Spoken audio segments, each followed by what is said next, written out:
philosophy nerd, please give it up for the one, the only, not the host tonight, Jacob Darren. Woo! Hey everybody. That's right, I'm not the host tonight, which is a big relief. Probably for you too. Okay, probably time for some jokes. So first of all, transphobia. It does not make any sense to me, and I'm not talking about the concept. I'm talking about the word. Because the word implies that you're afraid of trans people, but transphobes don't react to trans people like you would expect someone to react to something scary. For example, my first reaction when I see a spider jump out of me isn't to try and take away its health insurance. I might have to try it, though.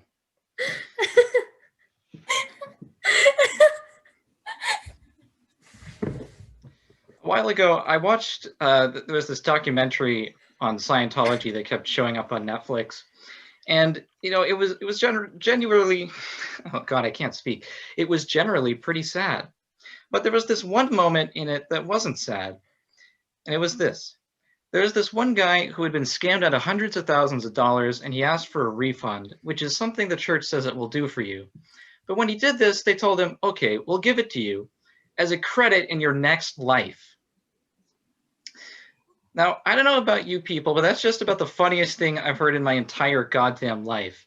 I mean, can you imagine? Can you imagine the balls that it would take to look a man straight in the eye and say, I'll give you your money back when you're dead? I mean, he was literally like, over my dead body? No, motherfucker, over your dead body. I got a job as a bank teller, but I'm thinking of quitting because I'm getting really tired of yelling the word bank at strangers.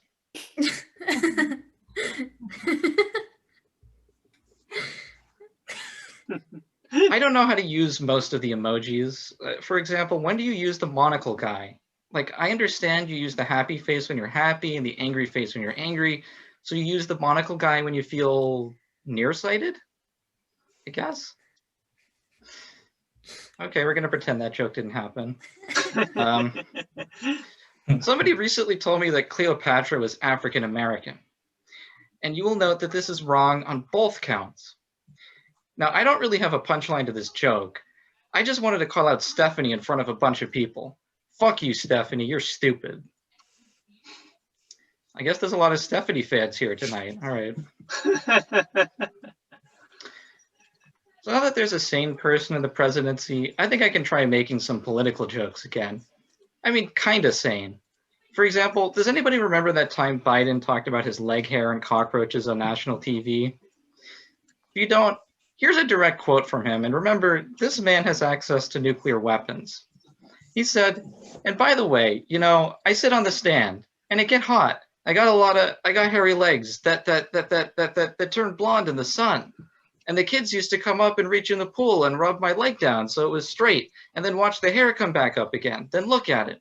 So I learned about roaches. I learned about kids jumping on my lap. And I've loved kids jumping on my lap.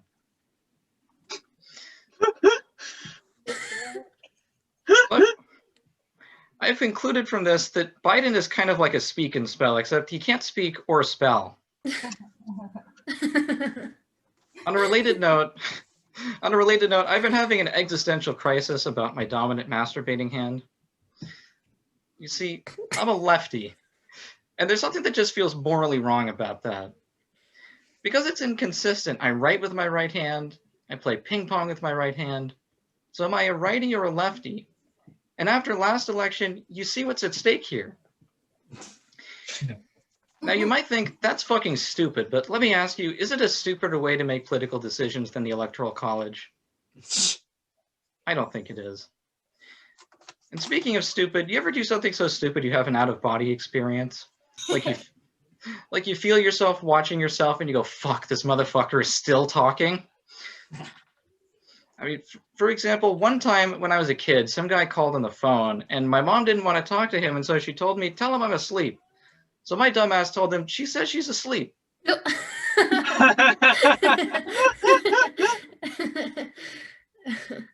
Which, as you can guess, wasn't super convincing.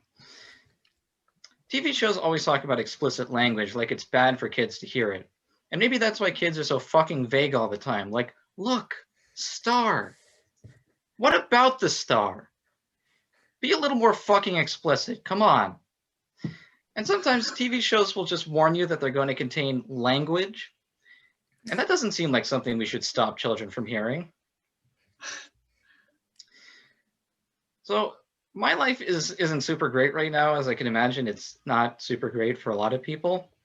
But here's how bad it is. I saw this documentary that explained in painstaking detail how social media sites use notifications to manipulate your brain chemistry. And then I went and I turned on as many notifications as possible. The joke's on them, really. I'm broke, so my data is worthless. And yet here I am lapping up all the free serotonin. My cat is black, which means that I can't see him in the dark.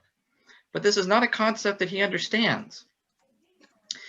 There's a lot of nights where I'm walking down the hallway and I see a dark patch on the floor and I think to myself, is that a shadow or is that a cat? And so I creep slowly up to it and I tentatively put my foot out and then I fall on my fucking face because it was a hole in the floor. I need to go stop him from snorting some cocaine now, so I should wrap this up. Goodbye, everyone. Woo! Jacob Darren, everybody. Jacob Darren. Speaking of animals that do drugs,